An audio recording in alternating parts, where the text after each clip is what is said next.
audio jungle.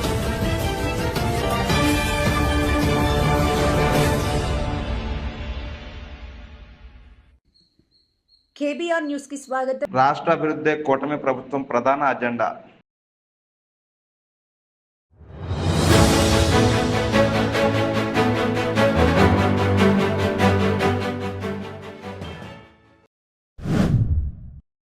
తాడేపల్లిలోని వైఎస్ఆర్సీపీ కేంద్ర కార్యాలయంలో శ్రీరామనవమి వేడుకలు.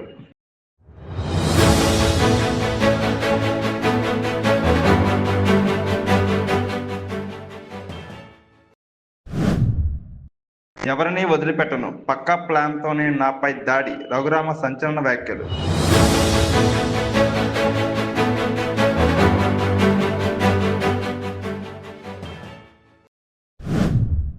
కొత్త పార్టీ ఏర్పాటుపై కవిత కీలక ప్రకటన.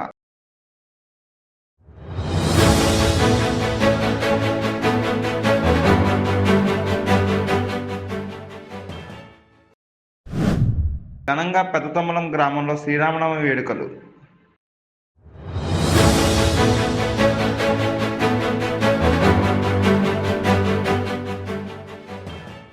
ఈరోజు మీడియా సమావేశం యొక్క ప్రధాన ఉద్దేశం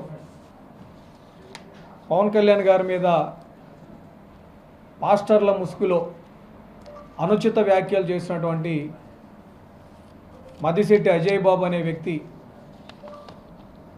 వారికి ప్రోత్సహించి అజయ్ బాబు లాంటి పెయిడ్ ఆర్టిస్టులతోటి ఇక్కడ నాటకాలు ఆడిస్తున్నటువంటి వైఎస్ఆర్ కాంగ్రెస్ పార్టీకి, వారికి మద్దతుగా ఉన్నటువంటి రాజకీయ నిరుద్యోగులకు సమాధానం చెప్పే ఉద్దేశంతో ఈ మీడియా సమావేశాన్ని ఏర్పాటు చేశాం. ముఖ్యంగా గత సంవత్సరం రోడ్డు ప్రమాదంలో మరణించినటువంటి పాస్టర్ పగడాల ప్రవీణ్ గారికి ఏడాది అయింది ఆయన చనిపోయిన అనే కారణంతో వాళ్ళు ప్రార్థనలు నిర్వహించుకున్నారు అనేక చోట్ల. దాంట్లో భాగంగా బాపట్లలో ఒక 2 రోజుల క్రితం జరిగినటువంటి ఒక కార్యక్రమంలో మద్దిశెట్టి అజయ్ బాబు అనే వ్యక్తి పాస్టర్ ముసుగులో పవన్ కళ్యాణ్ గారి మీద, చంద్రబాబు నాయుడు గారి మీద అనుచిత వ్యాఖ్యలు చేయడం జరిగింది. ఈరోజు రాష్ట్రంలో ఉన్న పాస్టర్లందరికీ, క్రైస్తవ మతాన్ని అనుసరిస్తున్నటువంటి ప్రతి ఒక్కరికి ఈరోజు గౌరవ ఉప ముఖ్యమంత్రి వర్యులు శ్రీ పవన్ కళ్యాణ్ గారు ఎంత నిబద్ధతతోటి రాష్ట్రాన్ని పరిపాలిస్తూ ఉన్నారు. అసలైన లౌకికవాదిగా భారత రాజ్యాంగాన్ని అనుసరించి ఏ విధంగా వారు నడుచుకుంటున్నారు అనేది రాష్ట్రంలో ఉన్న ప్రజలందరికీ తెలుసు, ముఖ్యంగా పాస్టర్లందరికీ తెలుసు. అందువల్లనే పక్క రాష్ట్రం నుంచి పెయిడ్ ఆర్టిస్టులను తీసుకొచ్చి పాస్టర్ల పేరుతో ఇక్కడ దొంగ నాటకాలు ఆడిస్తూ ఉన్నారు. ఈ మద్దిశెట్టి అజయ్ బాబు అనే వ్యక్తి అసలు పాస్టరే కాదు. పాస్టర్ అనే ముసుగులో క్రైస్తవుల్ని మోసం చేస్తూ పగడాల ప్రవీణ్ మరణం దాన్ని కావాలని ఎవరో చంపినట్టు ప్రచారం చేస్తూ, ఎందుకంటే ప్రభుత్వం అన్ని రకాలుగా విచారణ చేసి ఆయన డ్రంక్ అండ్ డ్రైవ్ విషయంలో రోడ్డు ప్రమాదానికి గురై చనిపోయాడని చెప్పి నిర్ధారించింది. ఆ తర్వాత కూడా ప్రభుత్వం మీద, ప్రభుత్వంలో ఉన్న పెద్దల మీద, గౌరవ ముఖ్యమంత్రి గారి మీద, గౌరవ ఉప ముఖ్యమంత్రి గారి మీద అనుచిత వ్యాఖ్యలు చేస్తూ జగన్మోహన్ రెడ్డి గారి కుట్ర ఏదైతే ఉందో, క్రైస్తవుల్ని గౌరవనీయులు శ్రీ పవన్ కళ్యాణ్ గారికి దూరం చేయాలనే కుట్ర ఏదైతే ఉందో, ఆ కుట్రలో ఈ మద్దిశెట్టి అజయ్ బాబు అనే పెయిడ్ ఆర్టిస్ట్ని, ఎందుకంటే రాష్ట్రంలో ఉన్న పాస్టర్లందరికీ తెలుసు ఇక్కడ ఎవరు ముందుకు రారు మాట్లాడడానికి, కాబట్టి తెలంగాణ రాష్ట్రం నుంచి అతన్ని ఖమ్మం తెలంగాణ అక్కడి నుంచి అతన్ని ఇక్కడ దిగుమతి చేసుకొని అతని చేత అనుచితంగా వ్యాఖ్యలు చేస్తూ ఉన్నారు. రాజమండ్రిలో ఒక రాజకీయ నిరుద్యోగి ఉన్నాడు. అతని ద్వారా జగన్మోహన్ రెడ్డి ఇతర రాష్ట్రాల నుంచి పాస్టర్లు దిగుమతి చేయించి పవన్ కళ్యాణ్ గారి మీద, కూటమి ప్రభుత్వం మీద చేస్తున్నటువంటి అనుచిత వ్యాఖ్యల్ని తీవ్రంగా జనసేన పార్టీ తరఫున మేము ఖండిస్తూ ఉన్నాం. ఈ మద్దిశెట్టి అజయ్ బాబు అనే వ్యక్తి పవన్ కళ్యాణ్ గారి గురించి చేసినటువంటి వ్యాఖ్యలు వాస్తవానికి ఒక వ్యక్తి యొక్క సంస్మరణ సభలో ఏడాది అయింది ఆయన చనిపోయి నిజంగా అతని మీద ప్రేమ ఉంటే అతని గురించి అతను చేసినటువంటి పనుల గురించి మాట్లాడుకోవాలి. అది తప్పించి పూర్తిగా పవన్ కళ్యాణ్ గారి మీద చంద్రబాబు నాయుడు గారి మీద వారిని విమర్శిస్తూ వ్యక్తిగతంగా వ్యాఖ్యలు చేయడం అనేది వారి యొక్క అహంకారానికి నిదర్శనంగా నేను ఈ సందర్భంగా చెప్పదలుచుకున్నాను. ఈరోజు ఆ మద్దిశెట్టి అజయ్ బాబు అనేవాడు అంటాడు, పవన్ కళ్యాణ్ గారు ఉప ముఖ్యమంత్రి అయిన తర్వాత తిరుపతి లడ్డూ విషయంలో తప్పిస్తే ఏ విషయం లేదు. మా తెలంగాణ అక్కడి నుంచి అతన్ని ఇక్కడ దిగుమతి చేసుకొని అతని చేత అనుచితంగా వ్యాఖ్యలు చేస్తూ ఉన్నారు. రాజమండ్రిలో ఒక రాజకీయ నిరుద్యోగి ఉన్నాడు. అతని ద్వారా జగన్మోహన్ రెడ్డి ఇతర రాష్ట్రాల నుంచి పాస్టర్లు దిగుమతి చేయించి పవన్ కళ్యాణ్ గారి మీద కూటమి ప్రభుత్వం మీద చేస్తున్నటువంటి అనుచిత వ్యాఖ్యల్ని తీవ్రంగా జనసేన పార్టీ తరఫున మేము ఖండిస్తూ ఉన్నాం. ఈ మద్దిశెట్టి అజయ్ బాబు అనే వ్యక్తి పవన్ కళ్యాణ్ గారి గురించి చేసినటువంటి వ్యాఖ్యలు వాస్తవానికి ఒక వ్యక్తి యొక్క సంస్మరణ సభలో ఏడాది అయింది ఆయన చనిపోయి నిజంగా అతని మీద ప్రేమ ఉంటే అతని గురించి అతను చేసినటువంటి పనుల గురించి మాట్లాడుకోవాలి. అది తప్పించి పూర్తిగా పవన్ కళ్యాణ్ గారి మీద చంద్రబాబు నాయుడు గారి మీద వారిని విమర్శిస్తూ వ్యక్తిగతంగా వ్యాఖ్యలు చేయడం అనేది వారి యొక్క అహంకారానికి నిదర్శనంగా నేను ఈ సందర్భంగా చెప్పదలుచుకున్నాను. ఈరోజు ఆ మద్దిశెట్టి అజయ్ బాబు అనేవాడు అంటాడు, పవన్ కళ్యాణ్ గారు ఉప ముఖ్యమంత్రి అయిన తర్వాత తిరుపతి లడ్డూ విషయంలో తప్పిస్తే ఏ విషయం లేదు మాట్లాడలేదని చెప్పి అహంకారపూరితంగా వ్యాఖ్యలు చేశాడు. మద్దిశెట్టి అజయ్ బాబు అనేవాడు చెప్తా ఉన్నా, నీ కళ్ళకేమన్నా కావరం వచ్చిందా? గౌరవ ఉప ముఖ్యమంత్రి వర్యులు శ్రీ పవన్ కళ్యాణ్ గారు వారు రాష్ట్ర గ్రామీణాభివృద్ధి శాఖ మంత్రిగా పంచాయతీరాజ్ శాఖ మంత్రిగా బాధ్యతలు చేపట్టిన తర్వాత గతంలో ఎన్నడూ లేని విధంగా అనేక అభివృద్ధి కార్యక్రమాలను చేస్తూ ముందుకెళ్తూ ఉంటే అసెంబ్లీలో అనేక ప్రజా సమస్యల మీద వారు స్పష్టంగా ఏ విధంగా రానున్న రోజుల్లో పరిష్కరించబోతున్నాం అని చెప్పి చెప్తా ఉంటే చర్చిస్తూ ఉంటే ఇవేమీ కనపడకుండా కేవలం తిరుపతి లడ్డు గురించే మాట్లాడారు పవన్ కళ్యాణ్ గారు అని చెప్పడం ఈ జగన్మోహన్ రెడ్డి కుట్రలో భాగంగా మీరు మాట్లాడటం కదా. గత 5 సంవత్సరాలు 2019 నుంచి 24 వరకు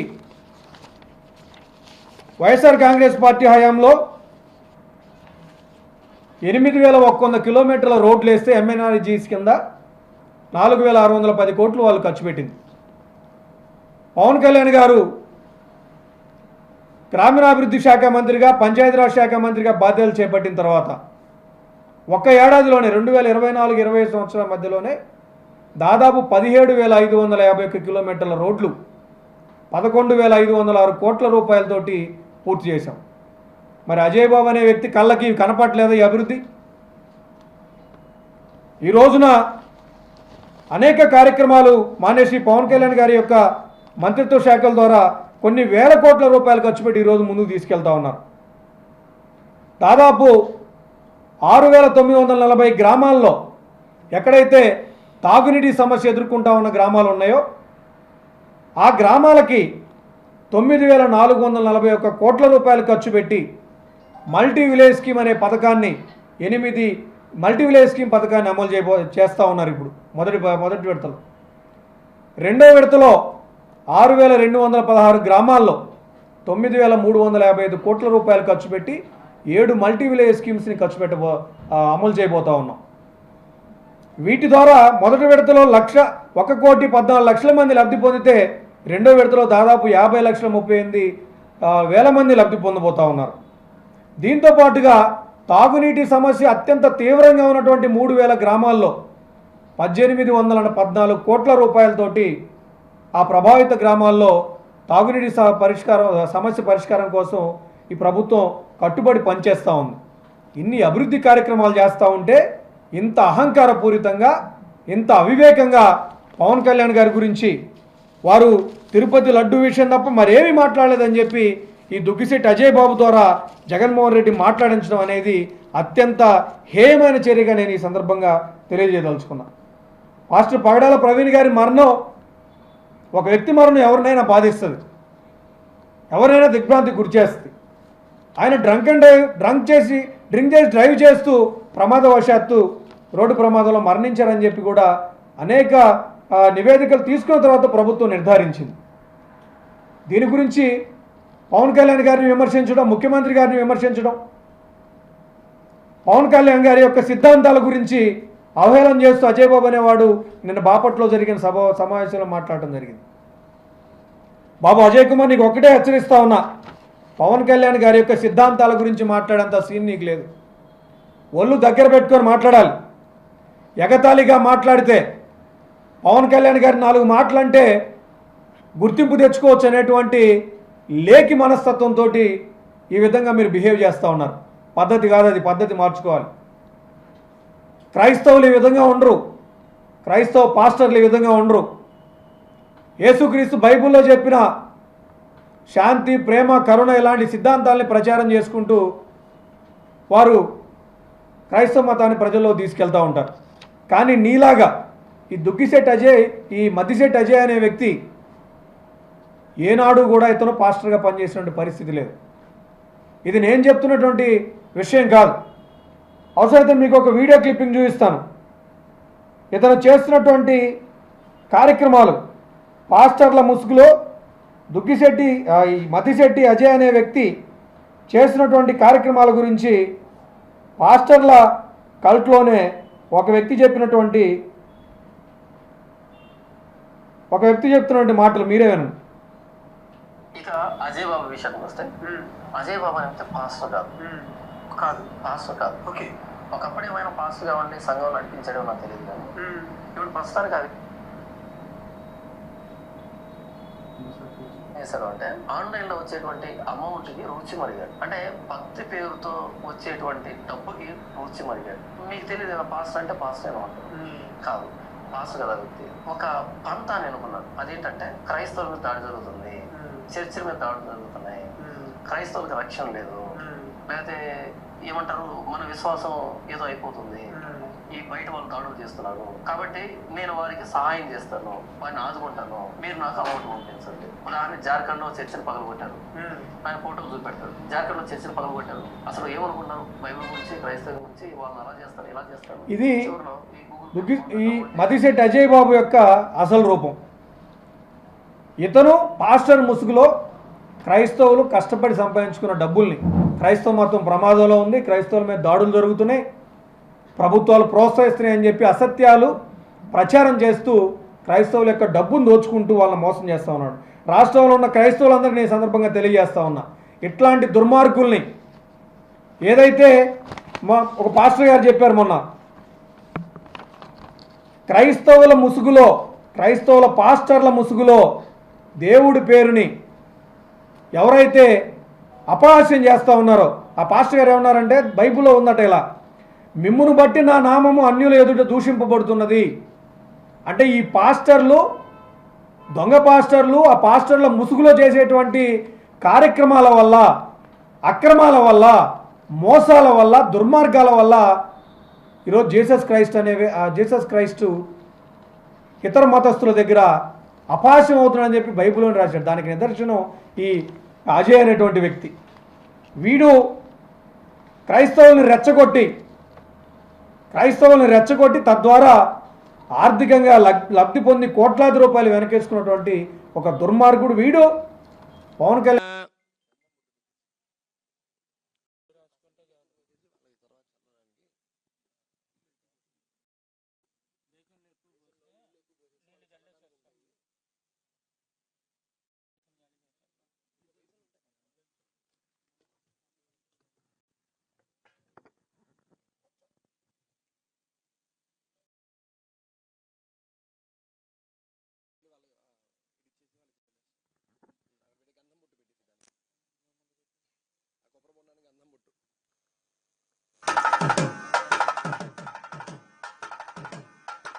अदो प्रक्षाल्य आशम्या रंगा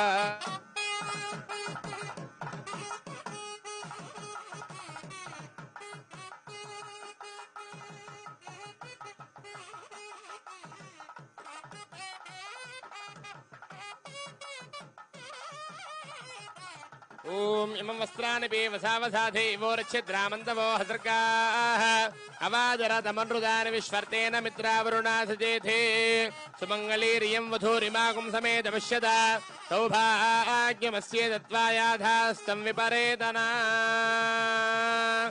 ఈ లోక కళ్యాణార్థంగా లీలామానుష విగ్రహ మహోత్సవ భాగంలో శ్రీ సీతారామ కళ్యాణ మహోత్సవ భాగంలో చక్కగా స్వామివారికి వస్త్రాలు సమర్పిస్తున్నారు.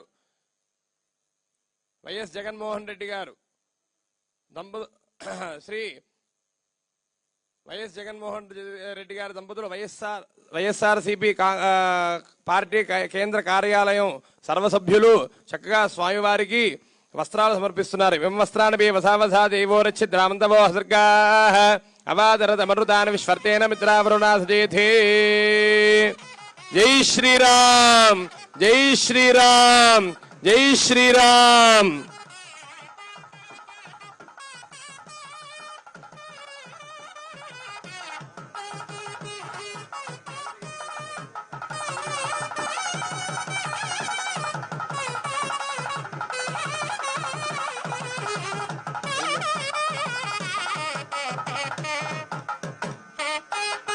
అదో ప్రక్షాళ్య సంజ్ఞ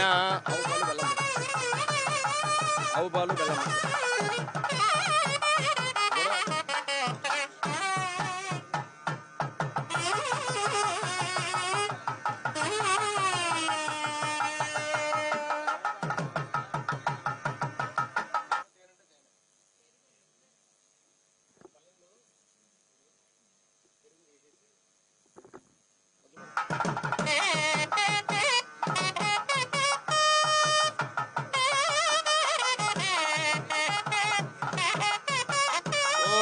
యన్మధునోమధవ్యం పరమమన్నాద్యం. ఈరోజు శ్రీరామ నవమి సందర్భంగా రాముని ఆలయాల దర్శనంలో భాగంగా పురాతనమైన ఆకివీడు పెద్దపేటలో 100 సంవత్సరాలు పైబడి ఉన్న రామాలయం శిథిలావస్థలోకి వెళ్ళిపోయినప్పటికీ కొంచెం క్లీన్ చేసి రాబోయే రోజుల్లో చక్కటి దేవాలయం, రాతి దేవాలయం పునర్నిర్మించాలనే ఆలోచన ఎక్స్ప్రెస్ చేయడం జరిగింది. ప్రతి రామనవమికి శిథిలమైనప్పటికీ కూడా అక్కడ రామనవమి రోజు అక్కడున్న ప్రజలు పానకం, వడపప్పు పంచటం, పూజలు చేయటం శిథిలమైనప్పటికీ కూడా ఈరోజు జరుగుతుంది. అందులో భాగంగా మరి నేను ఈరోజు ఆ దేవాలయానికి కూడా వెళ్ళటం జరిగింది. ముందే వారికి తెలుసుకొని బయట నుంచి కూడా కొన్ని శక్తులు అక్కడికి వచ్చి కత్తులు, చాకులు, మేకులు, ఇదొక చెక్కలకి మేకులతోటి రెడీగా ఉండి అటాక్ చేయడానికి ఇటువంటివన్నీ కూడా రెడీ చేసుకుని మహిళలు కూడా బొట్టు లేకుండా మహిళలు అక్కడ ఉన్నారు. అంతా రెడీగా వాళ్ళని మోటివేట్ చేసి బయట వాళ్ళు కూడా వచ్చి లోకల్ వాళ్ళు ఉన్నారు, బయట వాళ్ళు ఉన్నారు. నేను దేవాలయంలోకి వెళ్ళి రాముల వారికి దండ వేసే ప్రయత్నం చేస్తూ ఉంటే అక్కడ మహిళలు, పొట్టు లేని మహిళలే, దండ వేయడానికి వీలు లేదు, రాముడికి దండ వెయ్యము అనే కండిషన్ మీదే మేము పర్మిషన్ ఇచ్చాము రావటానికి. మరి వాళ్ళ పర్మిషన్ ఇవ్వటం ఏంటో నాకు అర్థం కాదు. రామాలయం ఎప్పటి నుంచో ఉంది, లోపల రాముడి విగ్రహాలు ఉన్నాయి. అయినప్పటికీ మరి శ్రీరామనవమి రోజు శ్రీరాముల వారి దేవాలయంలో శ్రీరాముల వారికి దండ వేయటానికి మరి అన్య మతస్థులు పర్మిషన్ ఇస్తే కానీ వేయలేని దుస్థితిలో ఉన్నామా అని ఒక క్షణం నేను బాధపడి నేను రాముల వారికి దండ వేయటం జరిగింది. వాళ్ళు కూడా ప్రారంభించారు. నేను బయటికి కారు ఎక్కేటప్పుడే కారు మీద కూడా కొంత దాడి జరిగింది. గీతలు పెట్టారు, దడ అద్దాలు కొట్టారు. కానీ గట్టి అద్దాల మూలన బుల్లెట్ ప్రూఫ్ కాకపోయినప్పటికీ కొంచెం డిఫరెంట్ అద్దాల వలన అద్దం పగలలేదు. బయలుదేరిన మరుక్షణం వాళ్ళు ముందే దగ్గర పెట్టుకున్న ఆయుధాలతో, ఎందుకంటే నేనుంటే కొంచెం సిఆర్పిఎఫ్ ఇతర పోలీసులు కూడా ఉన్నారు కాబట్టి రాలేకపోయారు. మొత్తం వాళ్ళు తీసుకొచ్చిన ఆయుధాలతో అందరి మీద దాడి చేయటం, మరి ఒక అతని తలలో మేకుని దిగ్గొట్టి చాలా చోట్ల అటాక్ చేశారు. ఇంకో అతనికి ఈపంతా 10-12 కత్తిపోట్లు, 1-2 పోట్లు తిన్న వాళ్ళు చాకుపోట్లు చాలామంది ఉన్నారు. బట్ మెయిన్ ఒక 3 పరిస్థితి అతి తీవ్రంగా గాయపడ్డారు. ఆ తలకి గాయమైన వ్యక్తిని కూడా ఇప్పుడు చూడటం జరిగింది. ఐసీయూలోనే ఉండాలి. పరిస్థితి ఆందోళనకరంగానే ఉంది. ఆ దిగిన ప్రదేశం ఒక అంగుళం పక్క నుండి ఉండే స్పాట్ డెడ్ అయ్యేది. రాముడి దయతో క్షేమంగా బయటపడతాడనే ఆశిస్తున్నాం. ఏదైనా ఎవరి మతం మీద వాళ్ళకి గౌరవం ఉండొచ్చు, కానీ ఇష్టం ఉండొచ్చు, కానీ పరమతం అంటే ఇంత ద్వేషం, పరమతస్తుని చంపేయాలి అన్నంత ఆవేశం, ఆక్రోశం మరి ప్రత్యక్షంగా ఈరోజు చూడటం జరిగింది. మరి ఇది దేనికి దారితీస్తుంది అనేది, ఈ వెర్రి అనేది, ఈ ఉన్మాదం అనేది ఫర్దర్గా వేలునకుండా దీన్ని ఈ స్టేజ్లోనే ఒకటి వేళ్లతో అంటే ఉన్మాద చేష్టల్ని ఇప్పుడే సమూలంగా ఈ చిగురులు వేసే సమయంలోనే మనం ప్రభుత్వం చట్టపరంగా అన్ని చర్యలు తీసుకోవాలి. తప్పకుండా చర్యలు తీసుకుంటుందని నేను కూడా భావిస్తున్నాను. ఖచ్చితంగా అక్కడ అన్ని రికార్డ్స్ కూడా స్పష్టంగా ఉన్నాయి. 1932 ఆర్ఎస్ఆర్ రికార్డ్స్ కూడా స్పష్టంగా ఉన్నాయి. అక్కడ గుడి రామాలయం అనే ఉంది. రామాలయం పేరు మీదే గత కొన్ని దశాబ్దాలుగా అక్కడ బిల్లు కూడా పే చేయడం జరుగుతుంది. రాముల వారి విగ్రహాలు ఉన్నాయి. అన్ని డాక్యుమెంట్స్లో కూడా రామాలయం అనే చాలా స్పష్టంగా ఉంది. కాబట్టి ఈరోజు తీసుకున్నాం ఖచ్చితంగా నిర్ణయం, కమ్ వాట్ మే, అక్కడ రామాలయం కట్టి తీరుతాం. అది బయట వ్యక్తుల ప్రమేయం ఉందంటే ఖచ్చితంగా బయట వ్యక్తుల ప్రమేయమే ఉంది. ఏ రోజు కూడా ఆ ప్రాంతంలో జై భీమ్ అని మనం చూడాల. సడన్గా క్రైస్తవులందరూ భీములు అయిపోయారు. కొత్తగా వచ్చింది. వరంగల్ అయితే పాపం 3.5 లక్షల ఎకరాల మక్కు సాగు చేసి ఎవరు జవాబుదారీగా ఉంటారా రైతుల కోసం? 20 రోజుల నుంచి మార్కెట్ సెంటర్లు ఎందుకోసం ఓపెన్ చేస్తలేరు? ప్రభుత్వం దళారీ వ్యవస్థను ఎందుకు మరి దగ్గరుండి ప్రోత్సహిస్తుంది? ఇవన్నీ ఆలోచించాల్సిన అంశాలు కాదా? రైతుల అంశాలు కానీ, చిన్నపిల్లల అంశాలు కానీ, సెక్యూరిటీ అంశాలు కానీ, రోడ్ అంశం కానీ ఆలోచించొద్దా? పరిపాలన అంటే ముఖ్యమంత్రి అయ్యేదాకా తీరు అయినాక తీరు ఉంటుందా? ఇదే ఒరవడి ప్రతి ఒక్క రాజకీయ పార్టీది కూడా కనబడతా ఉంది. కాబట్టి ఖచ్చితంగా ఈ రాష్ట్రంలో ఒక కొత్త రాజకీయ శక్తి కావాలని బలంగా మేము విశ్వసిస్తూ ఉన్నాం, చాలా బలంగా విశ్వసిస్తున్నాం. అయితే వచ్చేటటువంటి కొత్త రాజకీయ పార్టీ ఆ భగవంతుడు శ్రీరామచంద్రుడి యొక్క దయతోని పేద బీద బిక్కి ఈ కులం ఆ కులం అని తేడా లేకుండా అందరినీ కలుపుకొని అందరి కోసం పనిచేసే పార్టీ అయి ఉండాలి. నేను మొన్న ఉగాది నాడు కూడా చెప్పిన, సర్వోదయం జరగాలి తెలంగాణలో, సర్వులకు ఉదయం రావాలి, అందరి జీవితాల్లో వెలుగులు నింపాలి, సర్వోదయ తెలంగాణ రావాలి, దానికోసమే కొత్త పార్టీ రావాలని చెప్పి మేము బలంగా నమ్మినాం. నేను తెలంగాణ బిడ్డగా తెలంగాణ జాగృతి అనేటటువంటి స్వచ్ఛంద సంస్థ ద్వారా తెలంగాణ ఉద్యమంలో గత 20 సంవత్సరాలలో మీ కండ్ల ముందే నేను పనిచేశాను. అనేక అంశాల మీద కొట్లాడినాం. రాష్ట్రం రాకముందు కొట్లాడినాం, రాష్ట్రం వచ్చినాక కొట్లాడినాం. ఈ అంశాలన్నీ కూడా మీకు తెలుసు, మీ కళ్ళ ముంగట్నే ఉంది. తెలంగాణ రాష్ట్రం వచ్చిన తర్వాత తెలంగాణ జాగృతి సంస్థ ఒక ఎన్జిఓగా అప్పుడున్నటువంటి బీఆర్ఎస్ ప్రభుత్వం ఒక నిర్ణయం తీసుకున్నారు. ఏంటిది అది? ఆత్మహత్య చేసుకున్న రైతులకు, ఏది ఆంధ్రప్రదేశ్లో ఆత్మహత్య చేసుకున్న రైతులకు కాంపన్సేషన్ ఇస్తామని నిర్ణయం తీసుకున్నారు.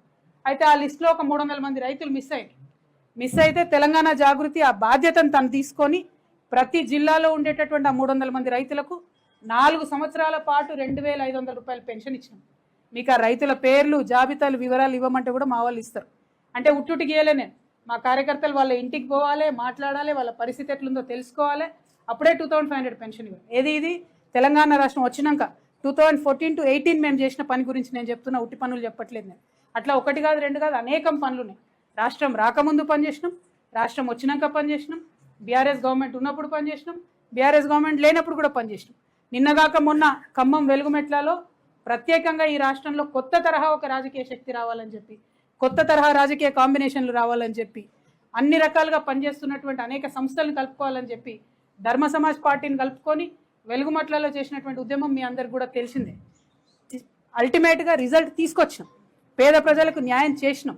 అంటే మీకు ఎందుకు ఈ మాట చెప్తా ఉన్నా అంటే, ఒక శక్తి కలిగినటువంటి సంస్థ, నిజంగా మనసులో ప్రజలకు మంచి జరగాలని కోరుకునేటటువంటి వ్యక్తులు, అటువంటి శక్తులు ఈ రాష్ట్రానికి అవసరం. కాబట్టి ఖచ్చితంగా పొలిటికల్ పార్టీ పెడతా ఉన్నాం. ఈరోజు శ్రీరామనవమి మంచి రోజు కాబట్టి మీ అందరికీ ఈ మాట చెప్పాలని చెప్పి, అది కూడా నిజామాబాద్ గడ్డ నుంచే మా సొంత ఊరు నుండే చెప్పాలని మిమ్మల్ని అందరికీ కూడా రిక్వెస్ట్ చేయడం జరిగింది. ఏప్రిల్ 25వ తారీఖు నాడు ఉదయం 10 గంటలకు ముహూర్తం ఉన్నది. కాకపోతే పొద్దున్నే 10కే ఉంది ముహూర్తం కాబట్టి మా కార్యకర్తలతో చేసుకుంటా ఉన్నాం. మేడ్చల్లో మునీరాబాద్ అనేటటువంటి ఒక ఊరిలో, మేడ్చల్లో మునీరాబాద్ అనేటటువంటి ఒక ప్లేస్లో ఓఆర్ఆర్ దగ్గర ఉంటుంది. చాలా పెద్ద ఫంక్షన్ హాల్ దొరికింది, 20 ఎకరాలు ఉన్నట్టుంది. మా కార్యకర్తల కాడికే ఒక 30-35 వేల మంది పడతారు. మిగతా జనరల్గా పబ్లిక్ మీటింగ్ మళ్ళీ పెట్టుకుంటాం పొద్దున 10కి కాబట్టి మా జాగృతి వాళ్ళు సిస్టమేటిక్ కార్యకర్తలు, ప్రతి గ్రామంలో ఉన్నటువంటి జాగృతి కార్యకర్తలు, ఉద్యమకారులు, ప్రజాస్వామ్యవాదులు, ఈ రాష్ట్రంలో రాజకీయాల్లో మార్పు రావాలనుకునే వాళ్ళందరినీ కూడా మనస్ఫూర్తిగా ఆహ్వానిస్తూ ఉన్నాం. ఏప్రిల్ 25వ తారీఖు, వచ్చే నెల ఏప్రిల్ 25వ తారీఖు నాడు మార్నింగ్ 10 o'clockకి మేము జెండా ఆవిష్కరణ చేసి మా పార్టీ పేరు చెప్తాము. మంచి ముహూర్తం ఉంది, మీ అందరికీ తెలుసు, నేను ముహూర్తాలని బలంగా నమ్ముతా. మరి కాలానుగుణంగా పనులు చేస్తే ప్రజలకు కలిసి వస్తుందని నేను బలంగా నమ్ముతున్నా కాబట్టి ఆ ఉదయం పూట అయినా తీసుకోవడం జరిగింది. ఆ మొత్తం డీటెయిల్స్ అన్నీ కూడా ట్విట్టర్లో, ఫేస్బుక్లో, వాట్సాప్లో మళ్ళీ మీకు లొకేషన్తో సహా, ఆ హాల్ పేరు ఆద్య కన్వెన్షన్, అద్వయ కన్వెన్షన్, మునీరాబాద్. మార్నింగ్ 8 కల్లా మన కార్యకర్తలందరూ చేరుకోవాలి. ఎందుకంటే 8 నుంచి మనం అందరం కొంత మాట ముచ్చట వేసుకొని 10కి ముహూర్తం ఉంటుంది కాబట్టి 10కి లాంచ్ చేసుకుందాం. ఆ మొత్తం 18 ఎకరాల్లో కూడా మరి ప్రాంగణాలు ఎట్లుండాలి, స్టేజ్ ఎట్లుండాలి, మేము మా ప్రాంగణానికి ఎవరి పేరు పెట్టుకుంటాం. ఎందుకంటే మేము జయశంకర్ సార్ని ప్రాణంగా కొలుసుకుంటాం, మీ అందరికీ తెలిసిందే. జయశంకర్ సార్ పెట్టుకుంటాం, ఇంకా చాలా పేర్లు ఉన్నాయి, చాలామందిని గౌరవించేది ఉంది. అవన్నీ కూడా డిసైడ్ చేసి ఈ నెక్స్ట్ 28 days టైంలో మీ అందరికీ కూడా వివరాలు ఇవ్వడం జరుగుతుంది. మా దగ్గర జాగృతి నుండి ప్రతి గ్రామం నుంచి కార్యకర్తలు తరలి రావాలి. పొద్దున్నే ఉంది కాబట్టి మంచిగా పొద్దుగాలు లేచి సద్దన్నం తిని బయలుదేరండి. వచ్చినాక మీటింగ్ అయినా ఉడకన్నం తిందాం. కాబట్టి ప్రతి ఊరు నుంచి ఎక్కడ జాగృతి కార్యకర్తలు ఉంటే అక్కడ బయలుదేరి రావాలి. ఎవరి గురించి ఆలోచించొద్దు, మనకెవరో వచ్చి ఏదో బండ్లు పెడతారు, ఏదో చేస్తారు అనుకోవద్దు. ఇది మన పని, మన రాష్ట్రం పని, మన కోసం మనం చేసుకునే పని. కాబట్టి ఖచ్చితంగా ఈ రాష్ట్ర రాజకీయాలు మార్చాలి. ముఖ్యంగా యువ మిత్రులకు నేను చెప్తా ఉన్నాను, రిక్వెస్ట్ చేస్తూ ఉన్నాను. మరి మనము తెలంగాణ వచ్చినప్పటి నుంచి కూడా ఇంకా కూడా జాబ్ల కోసం వెయిట్ చేస్తున్నటువంటి పరిస్థితి ఉంది ఇప్పటి వరకు కూడా. మరి యువ మిత్రుల కోసం ఏం చేయబోతా ఉంది కొత్త పార్టీ అని ఆ రోజు చెప్పబోతా ఉన్నాం. యువతకు, మహిళలకు పెద్ద ఎత్తున ప్రాధాన్యత ఉంటుంది కాబట్టి యువ మిత్రులు, మా ఆడబిడ్డలు, ప్రత్యేకించి మా ఆడబిడ్డలను నేను రిక్వెస్ట్ చేస్తూ ఉన్నా. మగవాళ్ళు చేసే రాజకీయాన్ని ఇన్ని రోజులు చూసినాం, మగవాళ్ళు నడిపినటువంటి పార్టీలు ఇన్ని రోజులు చూసినాం. మన బిడ్డ జాబ్ కోసం ఎదురు చూడాలి, మన ఇంటికి వచ్చే లోన్ కోసం ఎదురు చూడాలి, పంటకు వచ్చేటటువంటి బోనస్ కోసం ఎదురు చూడాలి. టైంకు మాత్రం ఏదేవరు ఇచ్చినట్టుగా కనబడతలేదు. కాబట్టి ఆడబిడ్డల జీవితంలో మార్పు తీసుకురావడానికి ఈ రాష్ట్రంలో ఒక ఆడబిడ్డగా మీ అందరి ఆశీర్వాదం కోరుతూ నేను ఒక పార్టీని పెట్టబోతా ఉన్నా. మా ఆడబిడ్డలంతా కూడా తెలంగాణ